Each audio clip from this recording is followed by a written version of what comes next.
Why don't we cover that at the end? Okay, I see how much time we got here to get through what I need. How long is it? It's about 13 minutes. Ooh, okay, yeah, I can't afford to use that. Not, we'll see what we have at the end. Okay.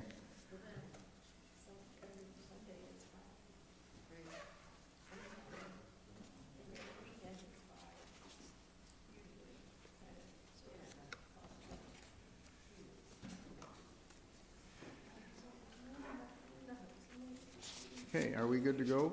Or okay, I guess we'll get started. Maybe some others will join us yet. We'll see. Okay, let's commit our time to the Lord. Father, this evening we just thank you that we can take this time aside and to look into your word, and we just pray that you might direct in our discussion and that you might use it to build into our lives. We pray in Jesus' name. Amen. Okay, last week we were in the beginning part of chapter 19, and we got down to the end of verse 4. So we didn't quite finish the previous lesson because the last few verses here, verses 5 to 8, finish up the previous lesson plan. And it seemed like this was a good place to stop last week, and because David had learned of Absalom's death, and he was wailing publicly about the loss of his son. All right. Vern, did you get a copy of the notes for tonight or not? Okay. Peter, did you get you got them too? Okay. All right, good. All right, so let's read chapter 19, verses 5 to 8. Okay, then Joab came into the house of the king and said, "Today you have covered with shame the faces of all your servants, who today have saved your life and the lives of your sons and daughters, the lives of your wives and the lives of your concubines, by loving those who hate you and by hating those who love you. For you have shown today that princes and servants are nothing to you.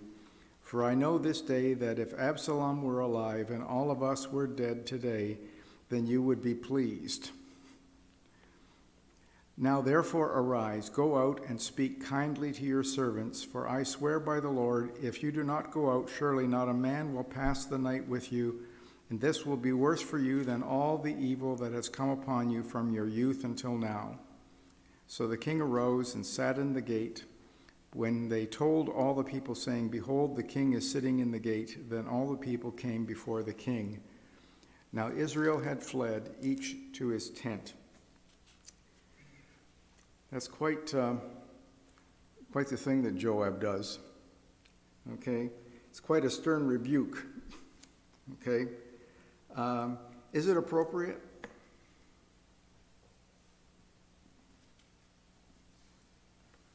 Maybe not when he's in the morning. When David's in mourning? Okay. Any other thoughts? I think it was much needed right then. It was needed. It was needed. Okay, yes. He was just said how it is. Yes, he did. He said just how it was. Okay, he told David, how could he get away with that?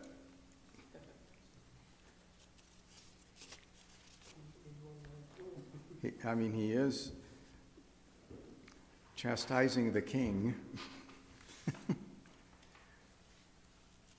Maybe, as we said before, that he was David knew what happened, and Joab knew what happened before in the past. Yes. So he was maybe more bravely talking to the king. Yes. He's been with David all these years, even prior to being king. Okay, he was with him when he was running from Saul. Okay, he knows the king well. He knows everything he's been through, and so he chastises him for his actions. What basically is he saying here to him. What's the kind of the gist of his rebuke? We fought the war for you. We saved your hide. Mm-hmm. And what thanks are you giving to us? Like, Uh-huh. Yes. The statement that really caught my attention, he said, if all of us were dead and Absalom was alive, you'd be pleased. yes. That's quite a statement to say, okay? I mean, that's pretty bold, okay? All right. So we already said he's been faithful to David all these years. So he has an inroad that other people don't have, to say this. And we know from Proverbs 27, verse 6, it says, faithful are the wounds of a friend, okay? All right, and so there are times in our lives where someone we know does something that they should not have, and we need to be honest with them. And what the New Testament counsels us to do is be careful that you do it with love and with grace, okay? Remembering that you too are not perfect, okay? Truth in love, they say. Truth, yes. Truth in love, okay? All right. And so he says, basically that David treats the people and those who have defended him as enemies, okay? And he's disgraced himself, okay? And those who have been faithful to him. So there's quite a lot that he says in those few verses about this situation. How does David respond? I think he took his advice. He took his advice. What does he do? He went out to the people. Okay, where did he go? To the gate. To the gate, because that's where there's always the meeting of any decisions that were made in the gate, okay? And this is where everybody passes by, okay? Does he say anything to Joab?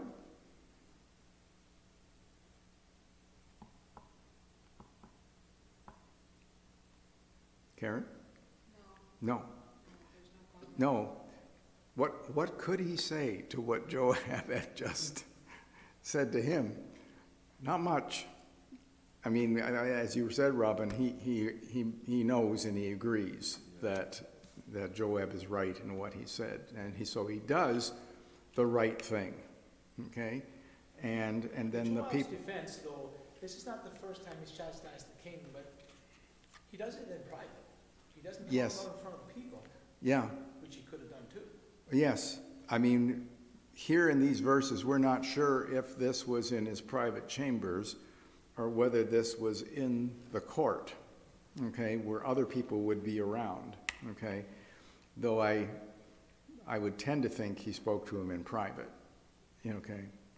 But at any rate. Okay, We don't know for sure if he was not a little bit exaggerating, because David was not treating his servants and other people so much worse and different. I think that Joab was emphasizing that David is not really objective, but Yes. he was mourning, so his judgment, I think, was kind of, clouded? yes, that's what I Okay. think. Yeah, but I think Joab's point here too is that it's fine to mourn, okay, but the way David was going about it was too much, over the top. He had, like we said last week, he had shirked his responsibilities, okay, and he was totally focused on himself and his loss, and not recognizing that he had responsibility to the people who had defended him, okay? And so Joab brings him back to, this is where you need to be. You're still the king. You need to act appropriately, okay? The city should have been in a state of rejoicing and partying Yes, throughout the whole city, but each of them went to their own tent. yes. And silence. Yeah, as Joab says, you've humiliated everybody. Everybody's embarrassed, okay? And they're just deserting you, okay? They're just leaving. They don't know what to do. They're obviously confused about, now what do we do? Okay. Okay, moving on into the chapters 19, verses 9 to 39. I wrote here first, only 10 years remain of David's life after the death of Absalom. The rebellion against David fell apart, and David could return immediately to Jerusalem, which would be the natural thing to do. Where is he at this point? Mahanaim? Yeah, Mahanaim. Yeah, he's still there. He's not in Jerusalem. Okay? All right. He could waste no time in getting the reins of government back in his hands. I said previously that Joab probably rebuked him with publicly in the court, but that's not true. Okay, that couldn't be because he wasn't there. Okay, sorry about that. Okay, it was his right to take the government, to take his place back in Jerusalem. So the question here, let's read verses. No, I'm going to ask this question first. So why does David remain in Mahanaim?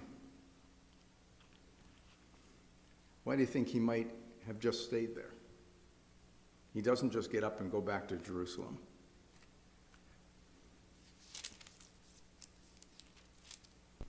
Well, he has to wonder a little bit about the rest of the people, not the ones that are with him. He knows where they're at, but there's a lot more of the other ones. Okay, and where are they? All over the rest of Israel.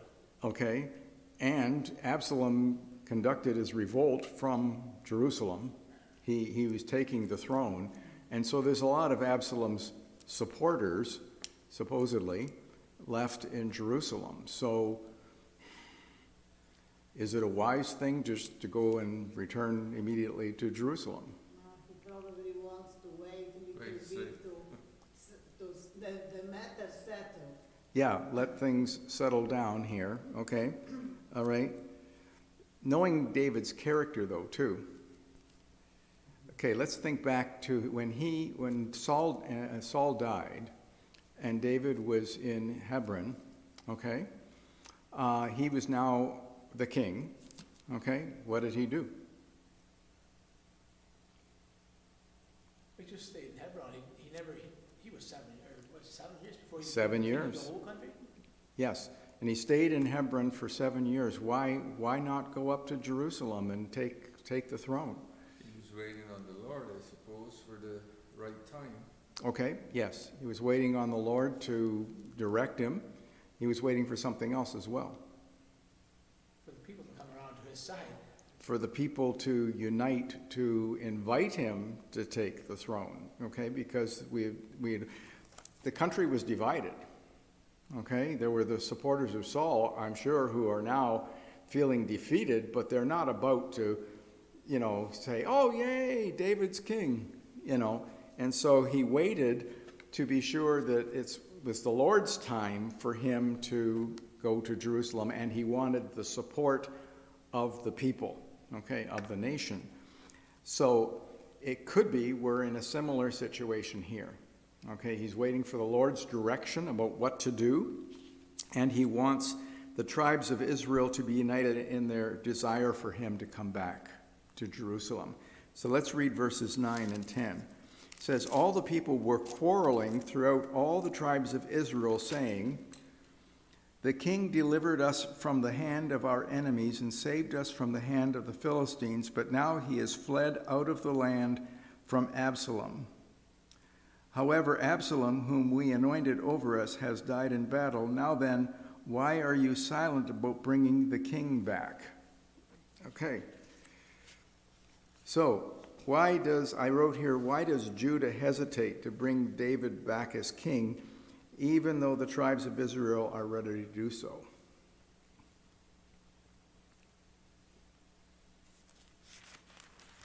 Because some people were still on the side of Absalom, but Absalom was not alive, so they Okay. wanted to think about committing themselves to David. Okay, yeah.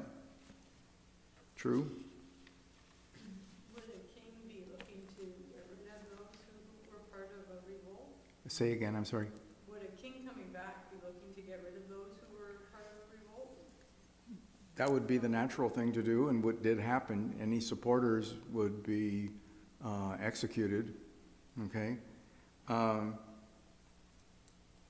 Yeah, so I think it's right. They were concerned what David was going to do to them if he comes back to Jerusalem, okay? The thing here, too, okay, I think in some respects maybe the people were also embarrassed that they had supported Absalom and this didn't go the way they had thought. People are fickle, okay? Yes, you know that when Jesus was crucified, 2 days before, they were all over him. Oh yeah, exactly. And so, you know, it looked like Absalom had this tied up, okay? And so they sided with Absalom, and now they're, okay, now what do we do? Okay, we've been fools. You have to know that the Lord is still with David. Yes. Because mathematically, he shouldn't have won. Right. Yes. Yes, that's true. It was like the verse that we talked about last week, and I still think that when it said more died in the forest than by the sword, which suggests to me that the Lord was working in the background here. So I mean, guys fell off cliffs or fell into crevices, or you know, a tree fell on them, or who knows what happened. But it seems like the Lord was interacting in the situation. Okay.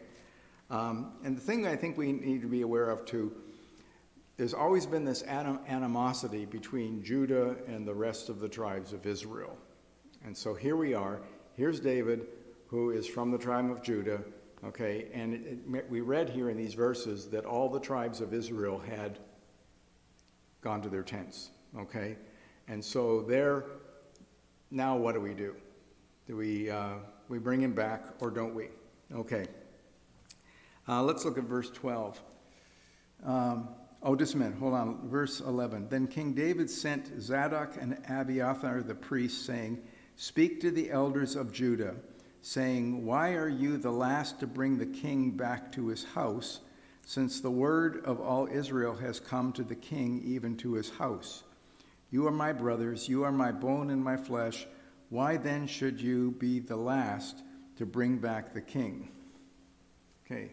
Interesting. So the other tribes are ready, and Judah's not responding. Okay. So how does David handle this situation? Remember, we already established he wants the nation to be united in having him return. And so he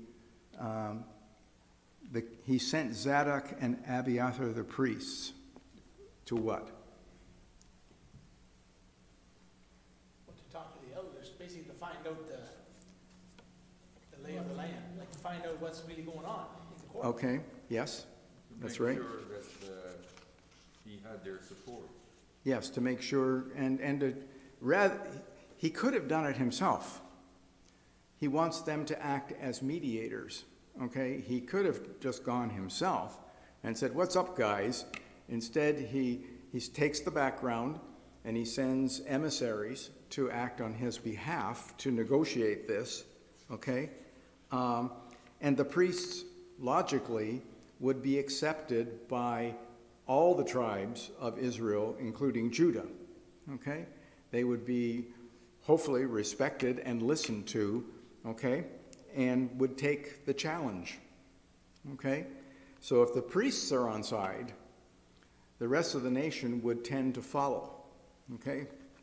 And of course, David, as we've already stated, he doesn't want to be just the king of some of the nation. It's all of the nation, Judah and the other tribes, okay? Let's go on to verse 13. Say to Amasa, "Are you not my bone and my flesh? May God do so to me and more also, if you will not be commander of the army before me continually in place of Joab." Now this is a good one. This is interesting. Why does David appoint Amasa as his general in place of Joab?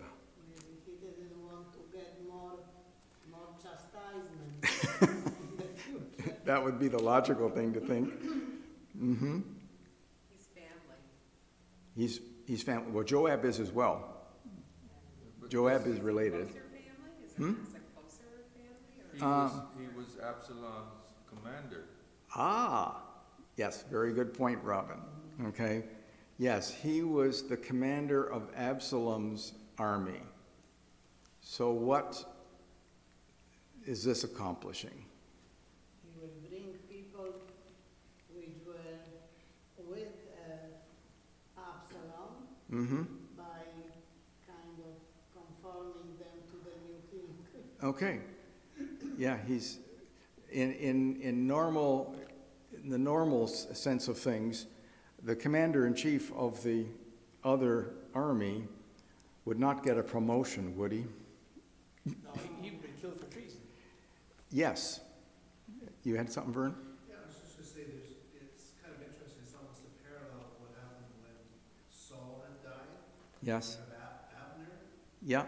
and, David had made a negotiating with Abner, and then we have Joab who had gone after him because of what he'd done to his brother. Right. Yes. It's almost like another opportunity for David to step in. Okay. Mm-hmm. Joab back in his place, Yeah. or out of his place. Yeah. Well, yeah, there's a lot of history here. Okay. And I think David is more concerned, again, this is all a part of reuniting the nation. Okay. And so, in a sense, when he brings Amasa on as his commander-in-chief, then he's basically pardoning everybody. Okay, if he pardons the top guy, everybody else gets pardoned as well. He can't execute anybody. And so he's opening, it's like amnesty. Okay, all right, I'm going to not do anything to any of you, just come back. Okay, and so it opened the door. Pardon me? He's offering forgiveness. Yes, forgiveness. Mm-hmm. Right. So, this would be well received by the people, knowing what they had done, okay, and they'd lend their support back to David, okay? I think also he was trying to discipline Joab For what? for Uh-huh. for his killing Absalom against his orders. Exactly. See, it's a discipline on Joab for killing Absalom. He did not follow a commander or a general who disobeys his commander gets demoted. Okay. If he doesn't get executed. If he doesn't get executed, or he gets early retirement. Okay. Yeah, because he killed Absalom, so he became the judge and the executioner. Okay, and so David disciplines him by removing him from his position of power, irrespective of what Joab had done. And the people would know, the word would spread that, even though, okay, it was Joab and some of his men. Remember, Joab's actually the one who took the first step and stabbed or put a spear through Absalom, through his heart. 3 times, I think we read 3 times. And then the other guys did, really finished him off. I think he was probably already dead, but, at any rate, so, then the word would spread, wouldn't it? Through the army, okay, what Joab had done. And they all knew what the command was. They knew that they had been commanded to spare him, okay, not to touch him, okay, to be gentle with him, okay. And so, in some respects, David had to follow through, because otherwise there's not the confidence in David as the leader. It falls to Joab, okay. Surprisingly that David didn't kill him, because he killed the guy that lied that he killed Saul. Yep, he could have. Yeah. He could have had him. But then there's history, isn't there? Because Joab also knows David's whole story, okay? And he knows that David sent Bathsheba's husband to the front line to be murdered, to be killed in battle. Dead men don't talk. If he had killed him, he wouldn't be able to say anything. No, but I'm sure before David would have executed him, he would have gone public with his knowledge. Possibly. If he gave him the chance. Yes, exactly. I mean, talk about political intrigue, okay? All right. The thing okay, so I wrote down here, by demoting Joab, it spoke to the people about the cost of disobedience, okay? When the command was very direct, okay? Not only that, but I think David is being smart here too, because Joab has been gradually increasing his authority, okay? He's come across as someone who's power hungry, all right? And he's proven that he's a loose cannon. This isn't the first time he's committed murder, is it? Okay, who did he kill before? Wasn't it, okay, Abner, wasn't it? Abner's brother, one of them. Go ahead, I'm getting myself confused here. No, it's both. Both, Yeah, it's both. yeah. Okay, all right. I wrote here, in the ancient East, the king was commander-in-chief of the army, and whoever took his place, for whatever reason, became a man of high esteem and authority. So it was Joab who told David to come to Rabbah for the final conquest. Otherwise, Joab would have taken the city and named it after himself. That's going back to previous lessons. By the time of the Battle of the Forest of Ephraim, Joab had at least 10 armor bearers. If you look at chapter 18, verse 5, Joab had a record of eliminating anyone who threatened his authority. He and his brother Abishai killed Abner, there we are, who had been Saul's general, chapter 3, verse 27. And before the story ends, Joab will kill, we're getting ahead of ourselves here, but he will kill Amasa in chapter 20. Okay, moving on. Joab and his brothers, though capable warriors, caused much grief to David from early in his reign. If we look, you can see these previous verses that I've written down here. And of course, Joab knew all about the murder of Uriah. Okay. Joab carried more power than his sword. He was a danger. And when Joab killed Absalom, David had the opportunity to get rid of him. Okay. Let's go on to verse 14. Okay. Let's see here. Thus he turned the hearts of all the men of Judah as one man, so that they sent word to the king, saying, "Return, you and all your servants." Okay. So is David's sending of Zadok and Abiathar as emissaries successful?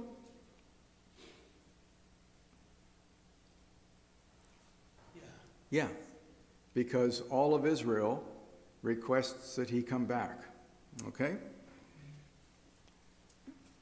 And I think in part by removing Joab as general also spoke to the people, and the appointing of Amasa, okay, as general in his place.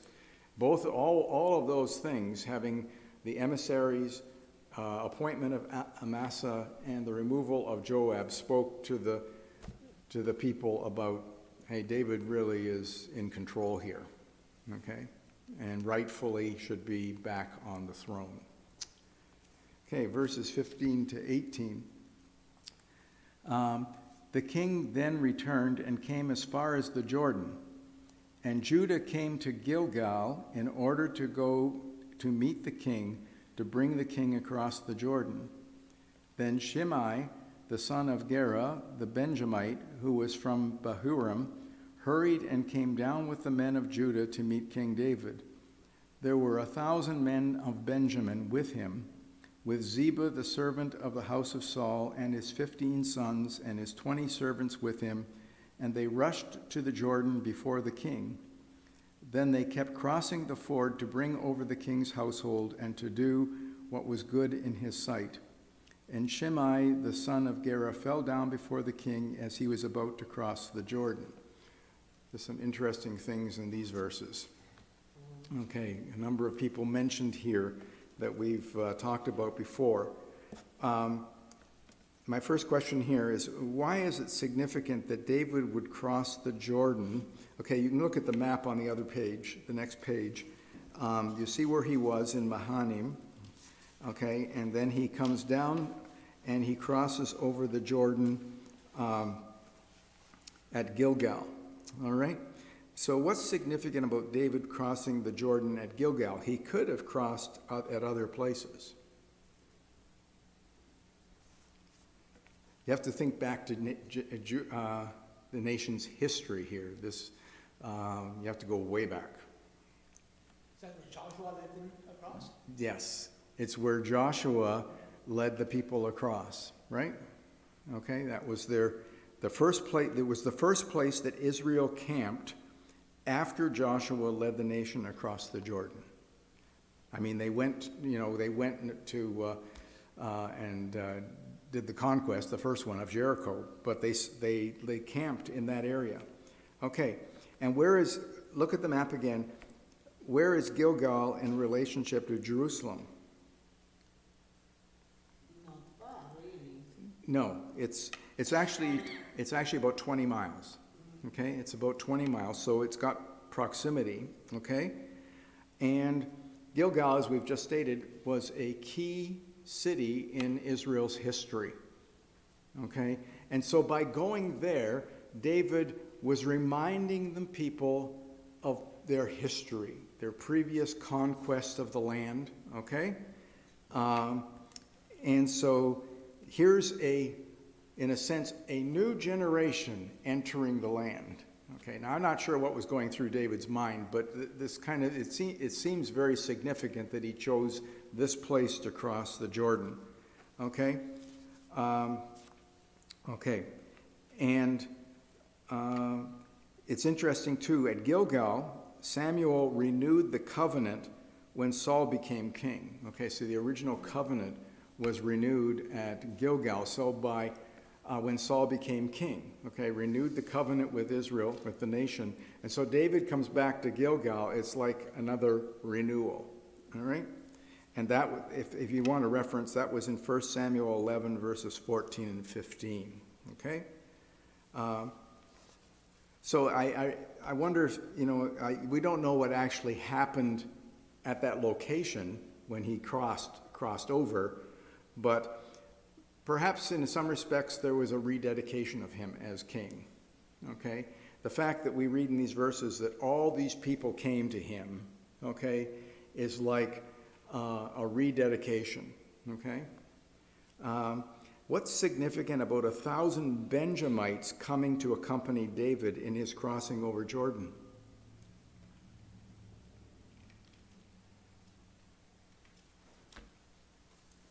Well, if you think outside the box a little, that Shimei, he was a Benjamite. Yes. And what had he done previously? Oh, he was not very pleasant. Oh, he was less than pleasant, not anywhere near it. He was throwing the stones and swearing and Yep. complaining and doing all that. Yeah, he was, and what did David do about him? At first, he disregarded because he was telling, okay, probably Lord wants to punish me in this behavior, bad Yeah. behavior of this Yeah, Benjamin. yeah, And he just completely put it with it. yeah, he said, yeah, he just went along with it. He said, he told everybody, ignore him, because they were ready to deal with this guy. We can think of one person in particular, Abishai, Mr. Reckless Abandon. Okay, all right, What were the Benjamites known for? Because each tribe was known for something. yep. The Benjamites. You know what they were? Left-handed. No, they were ambidextrous. Yes, they could they could use 2 swords in battle. Yeah, they were interesting, I okay? think it was a good sign too to David that his animosities with, about Saul was over at last. It was, Yeah, if anyone was going to stand against David coming back, it would be the it would be the Benjamites, wouldn't it? because of Saul. Because there was a certain loyalty to Saul, even going down through his whole reign. So it's significant that Shimei comes and also bows before David, okay, who was causing him grief as he escaped from Absalom, okay? All right. So in a sense, the tribe of Benjamin is recognizing, is surrendering to the fact that David is the rightful king to the nation.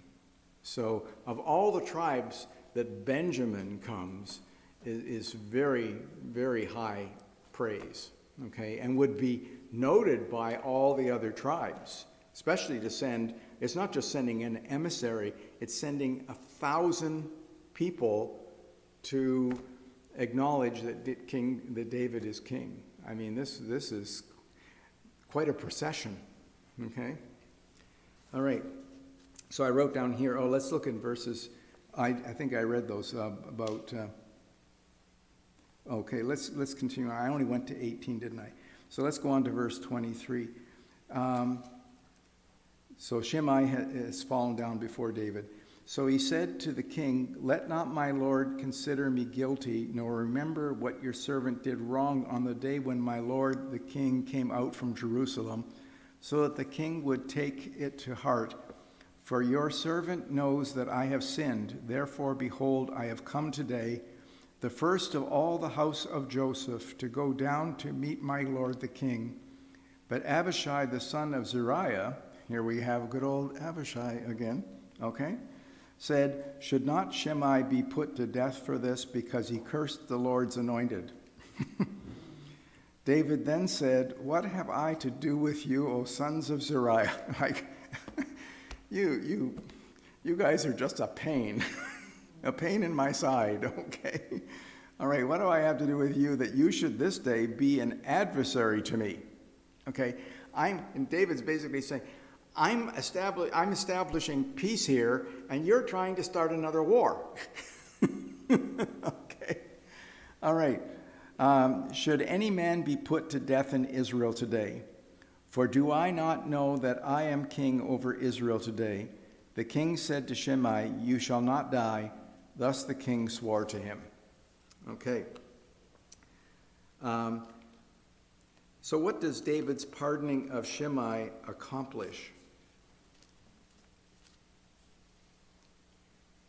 I think that it is the step to unify the people which were before against him. Okay, yes. Mm-hmm. Would build trust, Builds trust, yeah. you would think. When the people would look at David, what would they see in him? That he cares for all people of Israel. Yeah, even his enemies? Yeah. He's showing compassion here and mercy, okay? And so if anyone was deserving to die, it was Shimei. And so he's been pardoned here. He's not going to die. It says that right in the verse, okay? Which means that if he's not going to die, then there's been a general amnesty to everybody, okay? Because he was very vocal, and it was well known what he was doing, okay? What do you think of Abishai's retort? You want to stir up in the pot. What's he want to do to him? Stir the pot. You gotta stir the pot. Okay, yes. What do we know about Abishai, his character? But he's very loyal, or seemingly very loyal to David. Yes. But he was always obedient. Even at the camp, when all he wanted so desperately to put a spear through Saul, Mm-hmm. fortunately, David's had the reins on him. Seemed like. Yeah, but he's impulsive. That's a word that's we've used for him before. He's rash. He lives. He's got all his emotions on his sleeve, okay, and he just reacts. Like Peter. Yes. All right. So he's not interested in mercy and grace. What's he interested in? Justice. Well, it could be vengeance, yeah. He wants righteousness and he wants justice. So he's going to be the judge. Okay? All right. And David, again, deals with him accordingly. Okay. Top of the next page I have here. David now corrects an error in judgment. Okay, here we go. Okay. Let's read verses 24 to 30. You missed a little note down at the bottom of the map there. Oh, what was that? Oh, yes. Yes, I wrote that in there. An interesting note, when David was about to die, he warned Solomon to keep an eye on Shimei. So he didn't quite trust him after all. Oh, no, he's extended mercy to him, but he's not sure of whether Shimei is coming and bowing down before him because Absalom has lost, or because he truly wants to honor the king, or is he doing it to save his own skin? That's right. I think he was trying to save his own skin, personally. That would be my first thought. He was trying to stay alive. Yeah, exactly. Okay. All right, let's read verses 24 to 30. It says, Then Mephibosheth, the son of Saul, came down to meet the king. Where's Mephibosheth been at this time, up to this time? He was in Jerusalem. He was in Jerusalem, okay? He didn't join the battle, he just stayed there. He stayed there. Well, he didn't really have much choice, did he? Because he's crippled, okay? But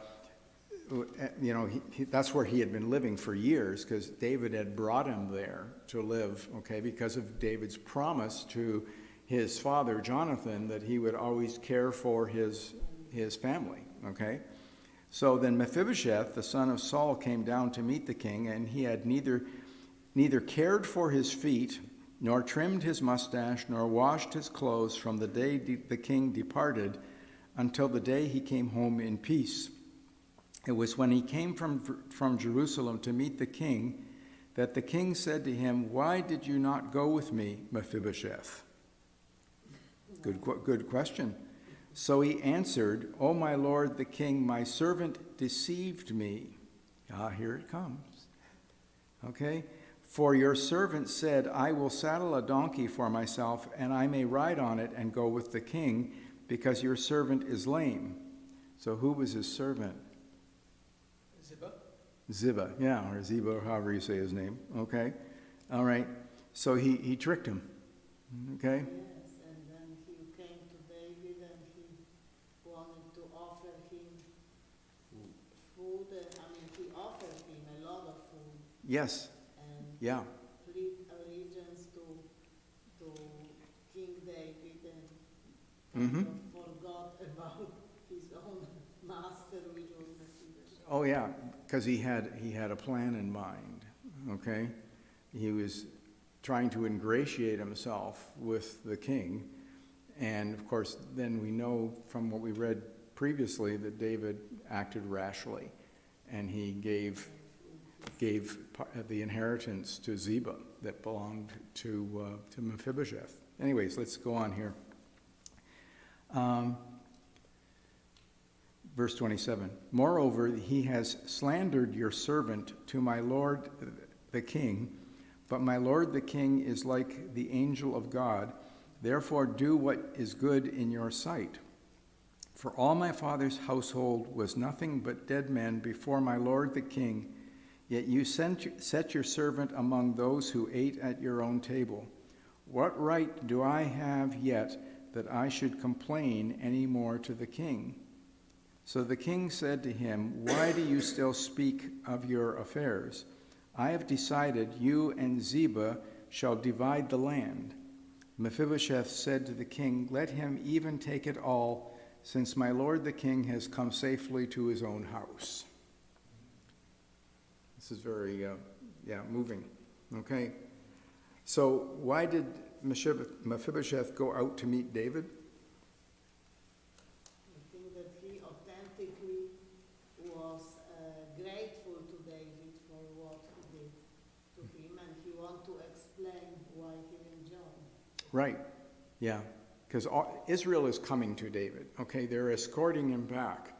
And so he says, I would have gone with you, but I was deceived. And so here I am.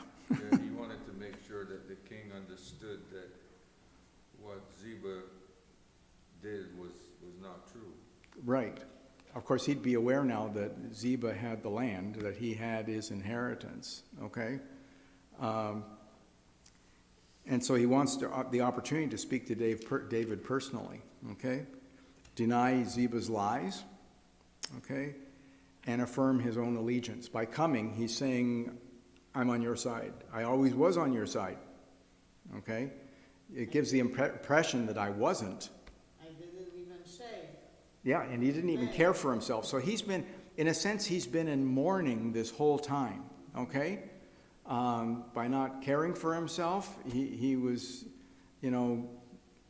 not selfishly, but that for what the loss to King David. Because he says about his own property, he says, I don't care about any of that as long as I have you. Okay, so when Mephibosheth shares all this, how does David respond? Oh, I put in here, what's his reaction first? Yes. How does David react to this?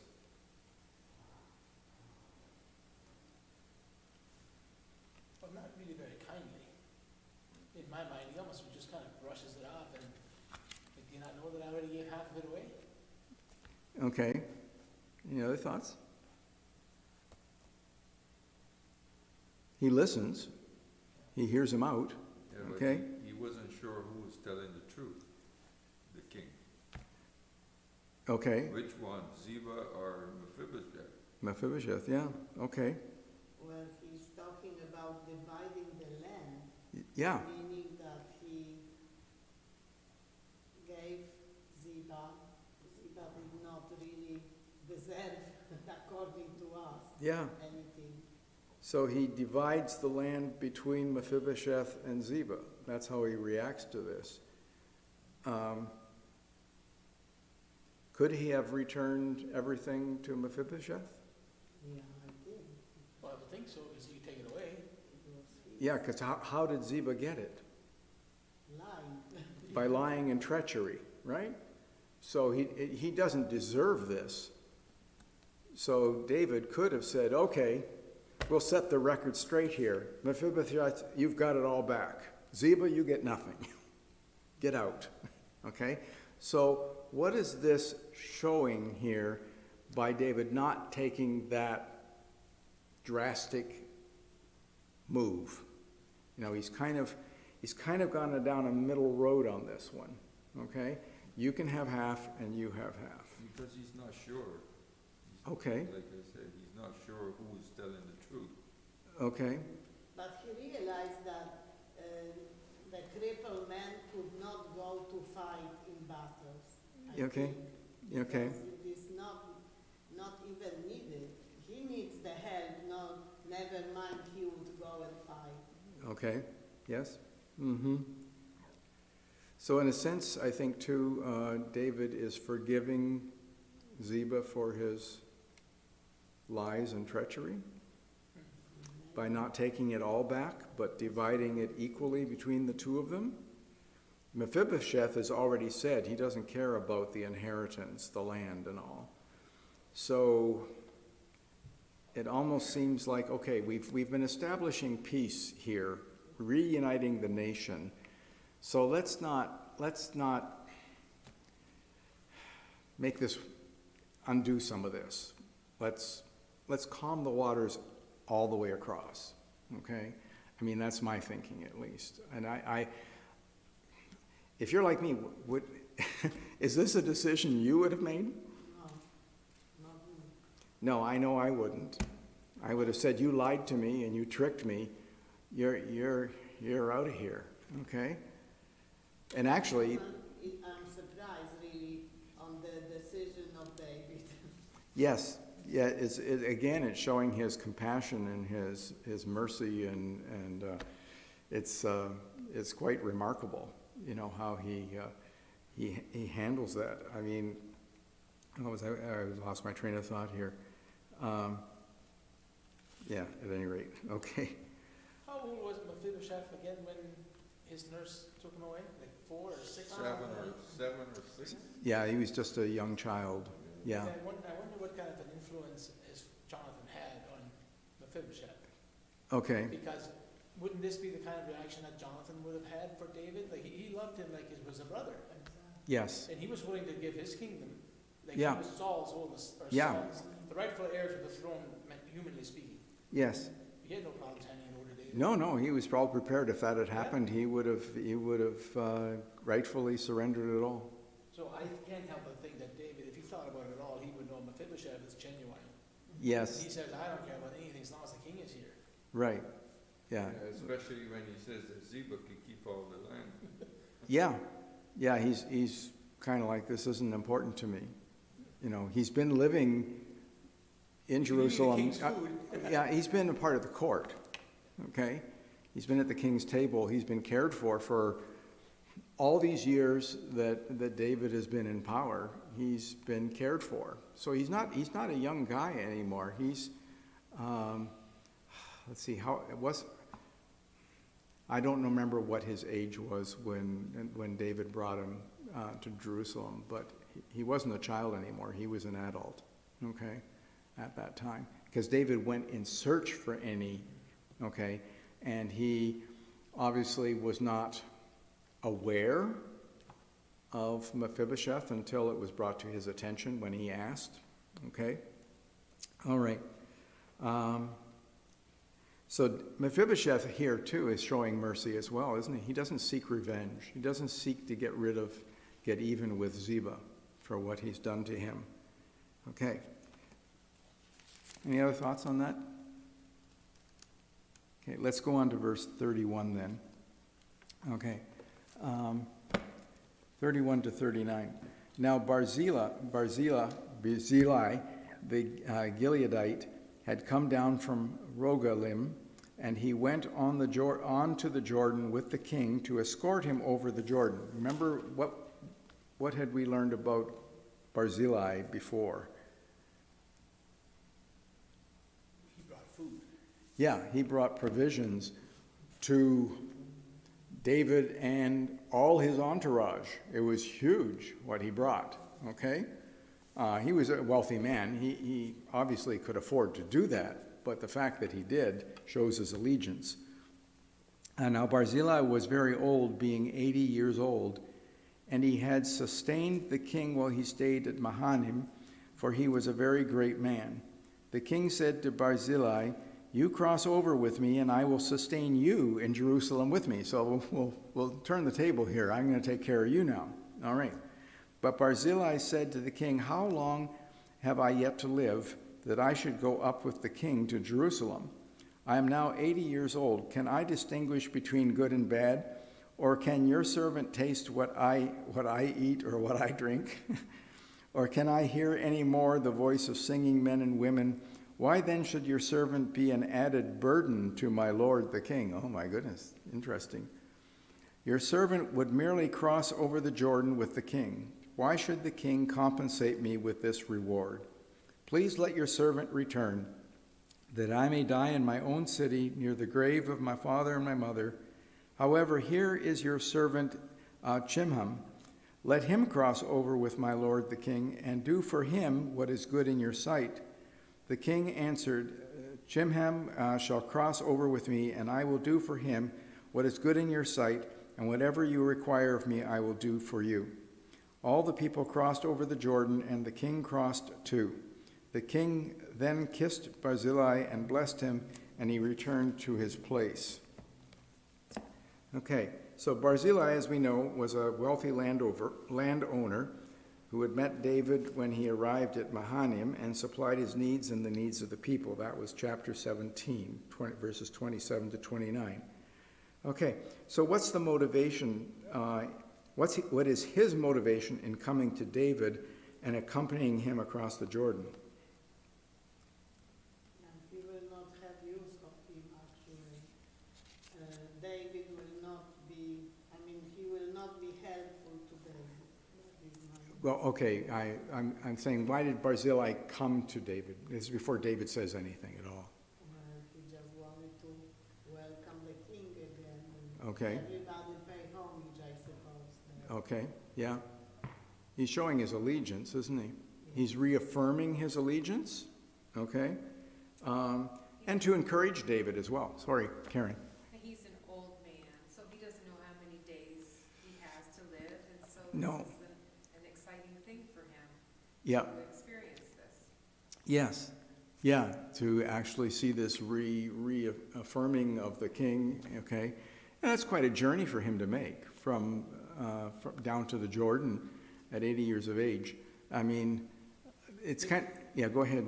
His outlook on his 80 years is different than Caleb's was on his 80 years. I know, yeah. Well, it's just what he says about himself, okay? And of course, okay, when you're young, you're ready to go anywhere and do anything.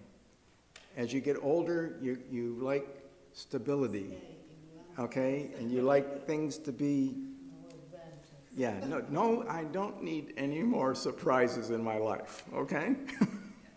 I just like calm, peace.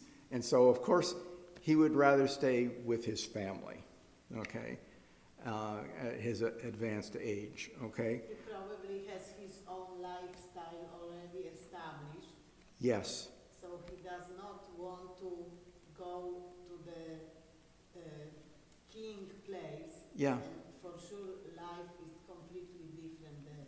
yes, yes. And I mean, basically in the verses that we read here, he's saying, I don't need all the activity that goes with being in the court, okay? All the busyness and people coming and going and noise and whatever.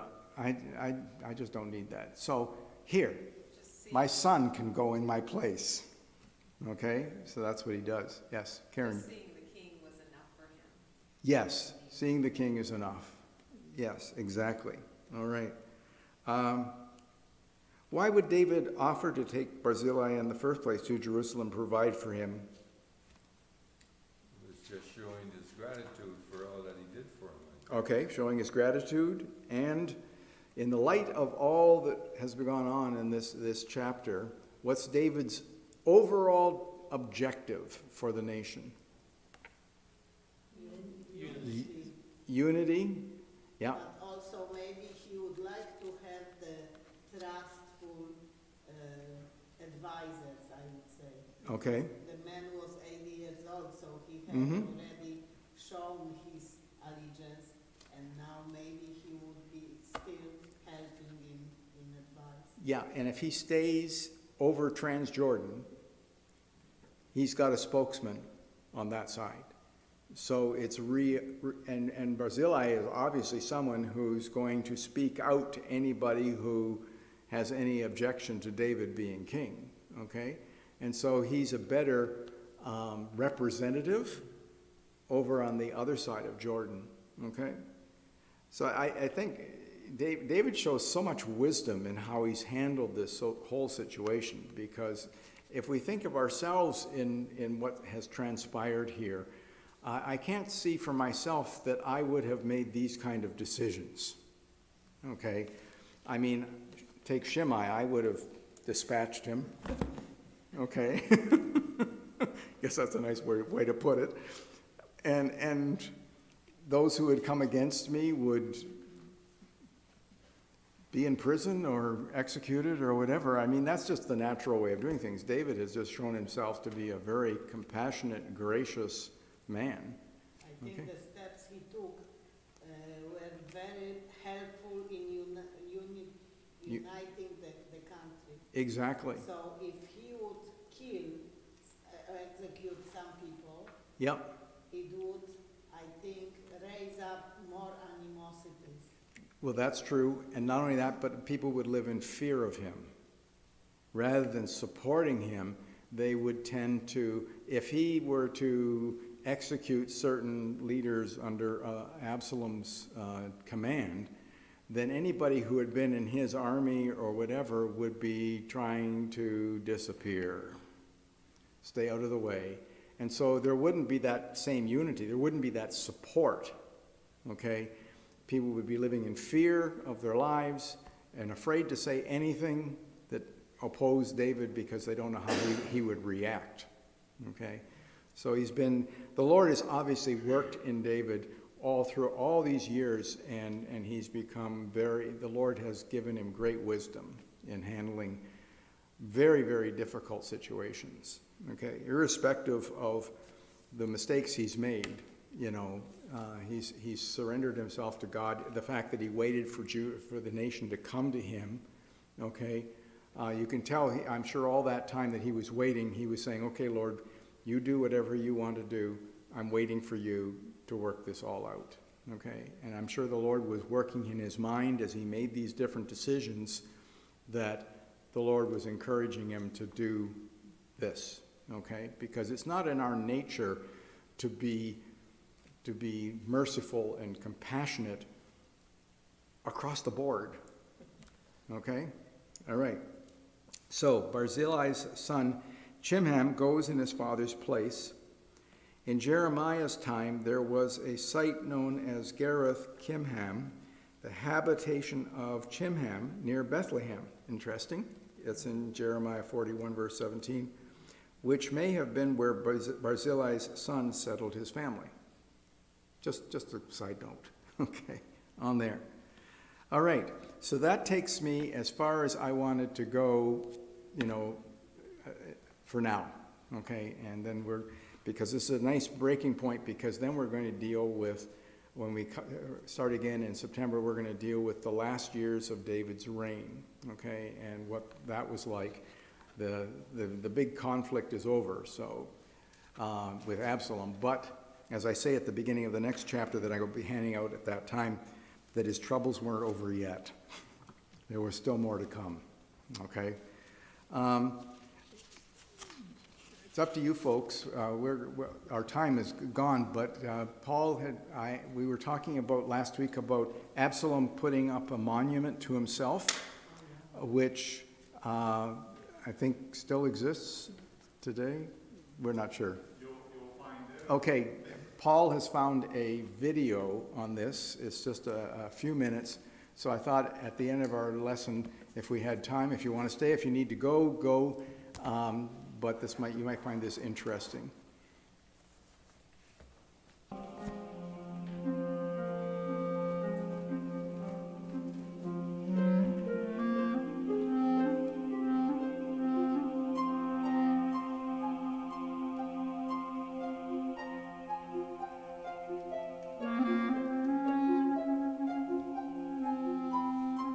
We are in Nahal Kidron, which means Kidron Brook, down Mount of Olives. The valley here is also known by other names such as the King's Valley or the Valley of Jehoshaphat. This valley formed the natural eastern border of Jerusalem during the biblical period. The name Valley of Jehoshaphat is taken from the prophecy in the book of Joel in reference to the end of days as written in chapter 4. According to which, in this place, God will judge the nations in the end of days.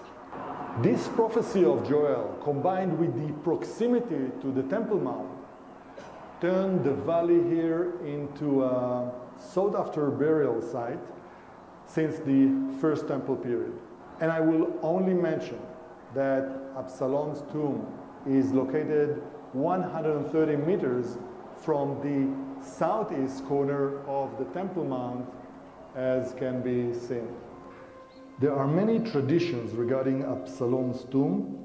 In the second book of Samuel, chapter 18, it is written as follows.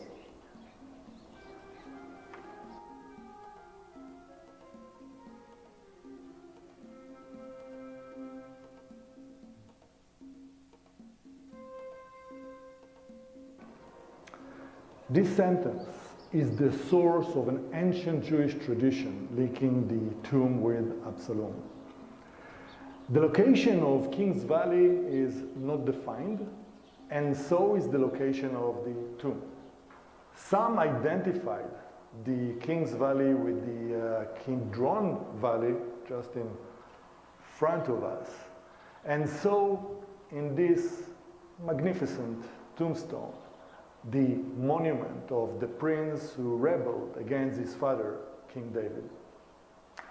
At the end of the Second Temple period, there was already a tradition regarding a site in Jerusalem that was identified with the biblical Absalom tomb.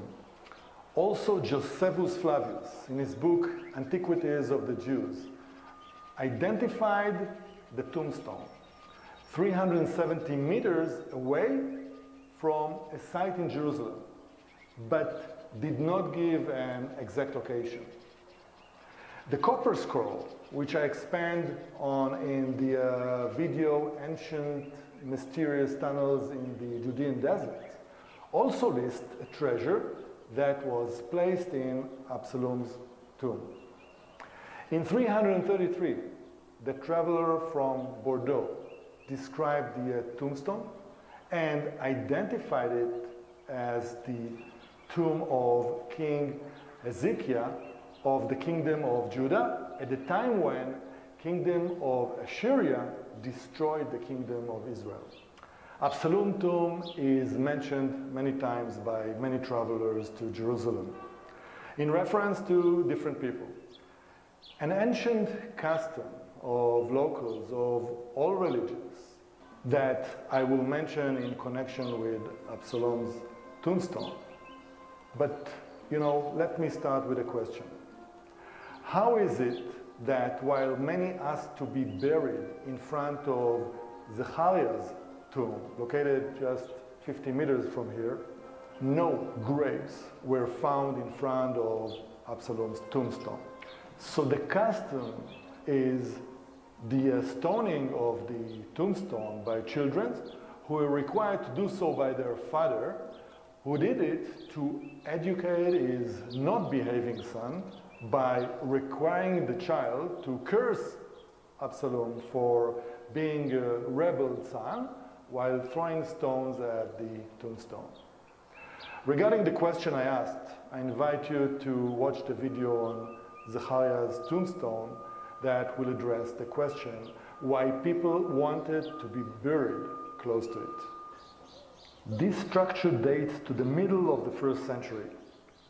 4 walls of the tombstone are decorated with half ionic columns.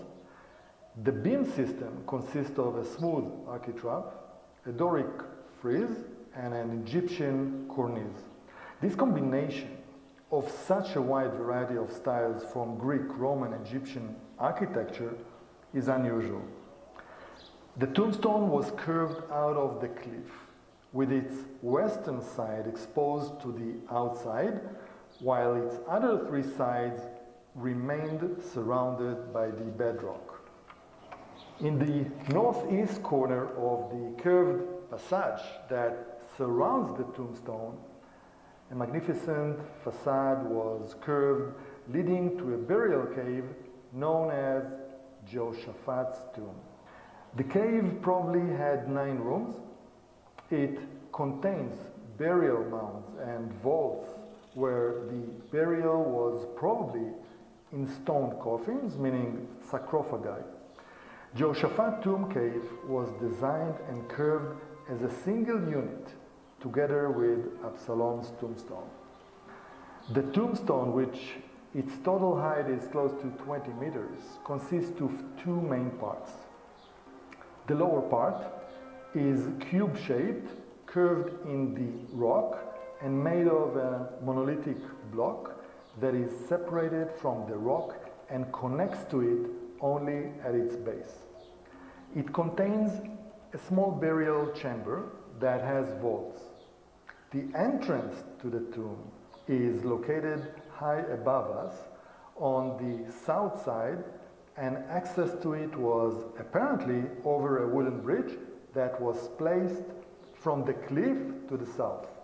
According to the use of such a bridge, the burial chamber is intended for a one-time burial and not a multi-generation family burial.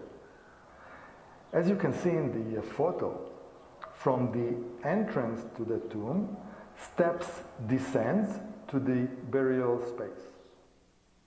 The second part of the tombstone is the upper part, which consists of a rounded part built of hewn blocks of stones that topped by a conical roof.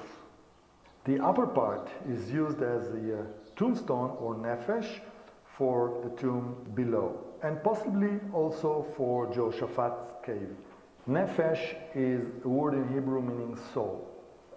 This separation between the grave and the tombstone is an architectural expression of the idea that was common in the Hellenistic world, that while the grave is intended for the body, a tombstone is required for the soul of the deceased. Christian monks invaded the tomb for the purpose of seclusion, and for this they created another opening on the side of the tomb, under the original opening, as can be seen. Antiquities robbers broke a large hole for entering the burial chamber. This hole, which you can see in front of the facade, was made in a late period. Obviously, the hole damaged the beauty of the tombstone facade. The architectural style analysis leads to the conclusion that the tombstone is dated to the middle of the 1st century and therefore has no connection to Absalom. If so, then who does the tomb belongs to? I will very briefly summarize Professor Gabriel Barkai article on the subject. The special shape of the structure leads to identifying it as a burial place of a key figure from the 1st century. Also, the special location and the proximity to the Temple Mount makes it necessary to assume that those buried here had a noble and a special status. After the discovery of Herod's tomb in Herodion, the closest equivalent to Herod's mausoleum is Absalom's tombstone in Jerusalem, suitable for a royal burial. Marcus Julius Agrippa is Agrippa's I, king of Judah, born in 10 or 11 BCE. Agrippa was the son of Aristobulus and his wife Berenice. He ascended to the throne in the year 34, and in 41 he overtook the rule over all of Israel. He died 2 or 3 years later at the age of 54. At the end of his days, Agrippa saw himself primarily as the king of Judah, with Jerusalem as its capital. The priestly attribution of Agrippa as a grandson of the Hasmonean family on his grandmother's side gave him many advantages among the Jews. Jerusalem and the temple were important to him, and they occupied a central place in his being. So it can be assumed that Agrippa would want to be buried near the temple. Only a high privilege could be buried in such a magnificent and unusual monument. The great similarity between Herod's and Absalom's tombs on one hand, and the absence of other similar tombs on the other hand, leads to the conclusion that this place is also a royal burial structure. And if this is the conclusion, then Agrippa would be the only candidate. The location and general nature of Absalom's tombstone, as well as the date, are well suited to its identification with the tomb of Agrippa. According to Barkai, Agrippa is the only king of Judah from that time whose tomb location is unknown. It should be noted that the burial in both monuments was in an inner chamber located high above the tombstone. Access to the burial chamber was hidden and was done using scaffolding that was dismantled after the burial. In Absalom's tomb, there are two vaults where two coffins were placed, which were probably intended for the burial of Agrippa and his wife Cyprus. The other members of Agrippa's family were most probably buried in the adjacent cave, the cave of Jehoshaphat, which forms one burial unit with the royal tombstone. That's it for this time, and as usual, a question for you. Who killed Absalom? The answer will appear in 5 seconds. I'm just gonna point something out for you. Just gotta find it here. So, I'll come up with it. Okay.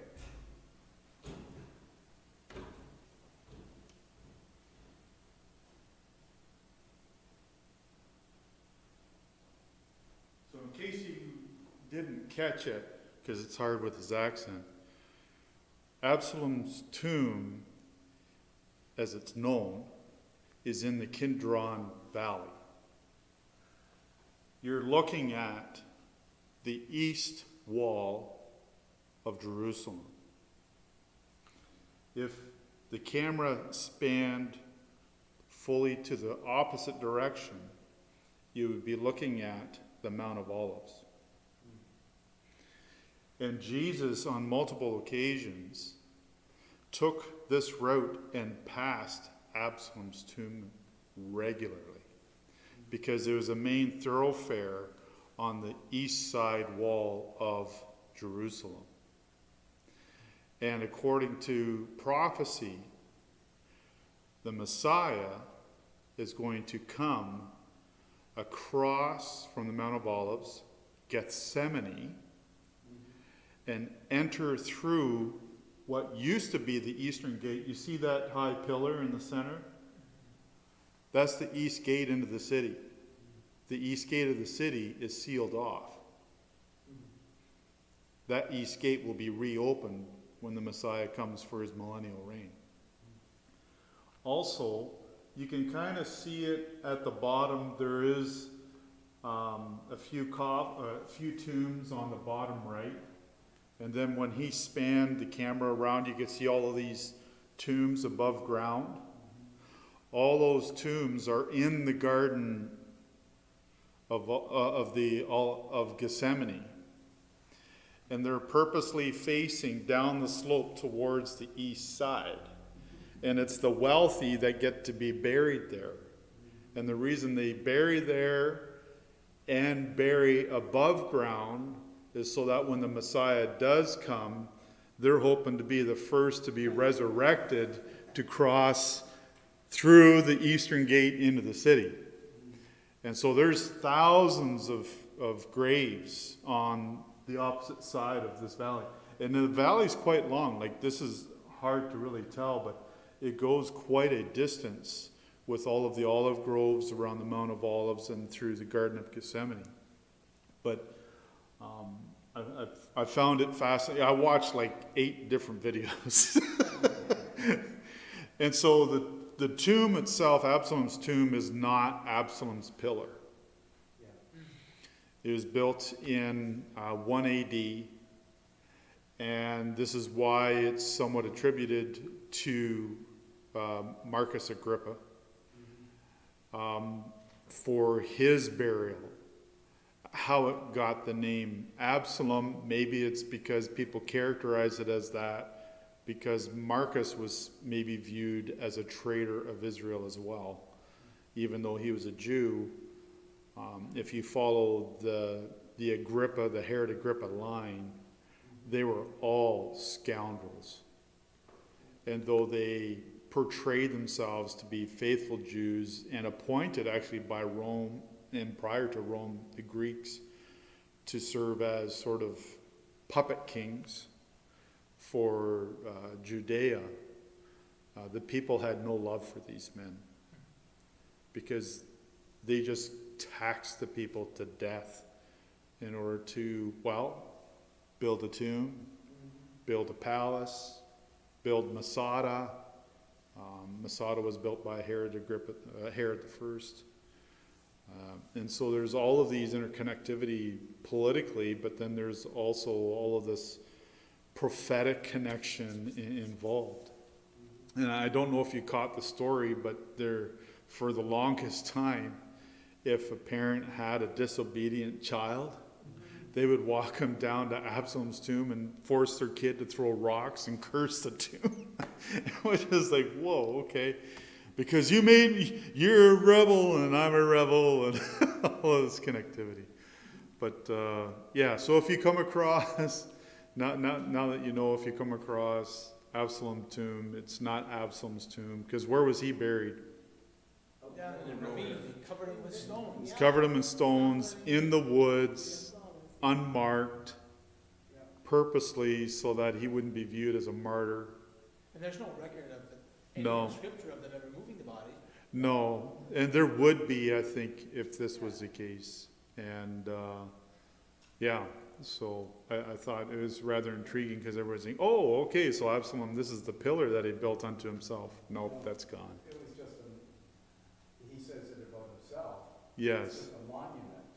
It wasn't, yes, it wasn't a tomb. But it's pretty fascinating when you think about it, that scripture and prophecy have to do with that pile of stones that where the eastern gate is now sealed. Like I find that kind of thing so fascinating. Yeah. It's actually there still that we can see it today. Yes, yeah, so you can walk past it, and like you said, it's 20 meters high, so if you times that by 42, so that'll give you how many, 42 inches, Yeah. that'll give you the measurement for the height of it. And then it's carved right out of the rock, which is part of the Kidron Valley, the Mount of Olives, Gethsemane. And if you do the tour, because I watched one video, it's really short, but if you do the tour and walk all the way down the path to where, actually it's the road to where Absalom's tomb is, whoever the architect or the archaeologists were, there's plaques as you're walking down this hill. And the plaques are referencing Genesis and 2 Samuel. And they're referencing how, okay, this is what happened at this date and time according to this passage with these people. And because Kidron Valley has been known for so long in the antiquity of Israel, and even prior to Israel's establishment there. So, because even Abraham passed through Kidron Valley. So there's a lot of serious history to Israel and other nations. For what's that still can- to come. Yes. Which is so fascinating that I know it's God's plan, but you would think that the smart people in the world would read the Bible and realize, maybe we ought to believe what we read. Yes. But it just seems so simple. Yeah. Yeah. I found prideful, kind of, that all these wealthy went to build their tombs, Yes. that they will be first. Yes. Yeah, be first for the resurrection and the coming of the Messiah. So. well, Abraham sacrificed, or Isaac, right? Yeah, Abraham's sacrifice of Isaac was down in there in the Kidron, up on the slope.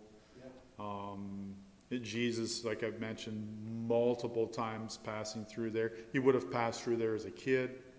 I mean, the Eastern Gate was the prominent gate. The Eastern Gate was the King's Gate in many ways.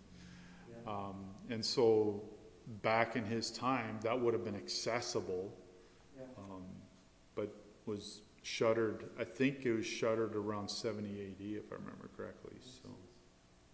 I just, what impressed me here is it's so visible. Mm-hmm. It's, so any procession or anything going through the valley would be very visible, Oh, very much so. you know, And even for Jesus, like if you go to the end of his time, so it's a week before the cross, he comes through, he's celebrated, and he didn't even stay in the city when he arrived. He went in and out of the city, so he would have come out of the east gate into the Kidron Valley to cross over to stay at the Mount of Olives, because that's where they resided for the entire week leading up to his crucifixion. So the people would be able to see him roughly, even as he is encamped on the other side of the hill. They would know where he is in simple access to him as well.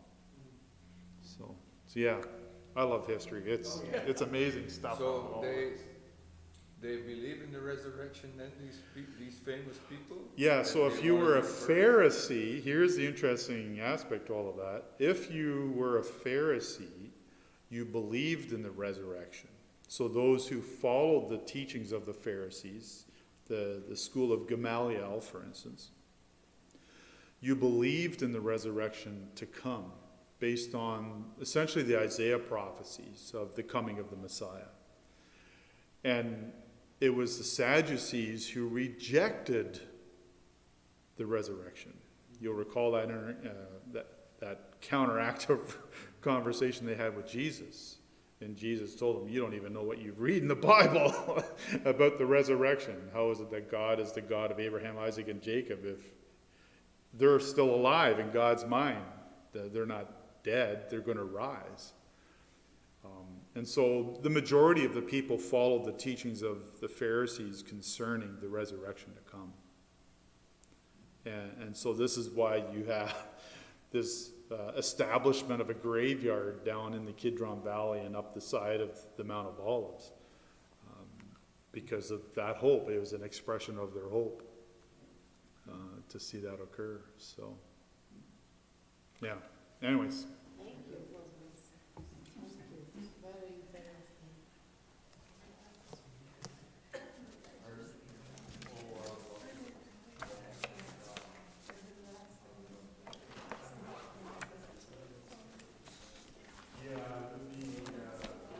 Thank you for Bible study for all these weeks. Well, my pleasure. See you in September. Yes. Now you deserve the rest. Yes, we're on the next lessons. So I actually got lessons for all. Prepare already. And they're getting fairly close. We'll finish that this and we'll go into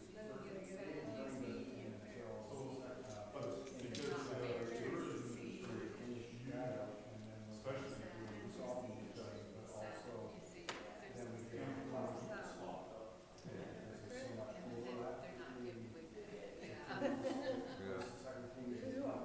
We're reading Kings right now. We're into Kings right now. No, we finished Kings. We're in Chronicles now. No, we are. Our personal reading.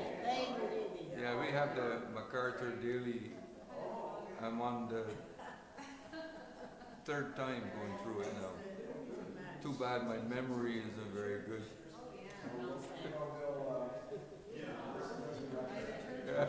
Thanks. I want to ask you, did you have the storm in Europe today? Terrible. And it was a lot of damage? Oh, sorry. Because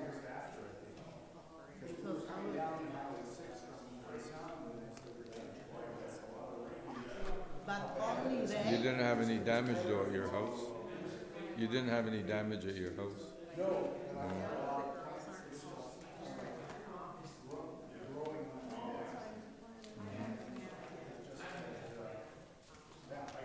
Too much water. So it was only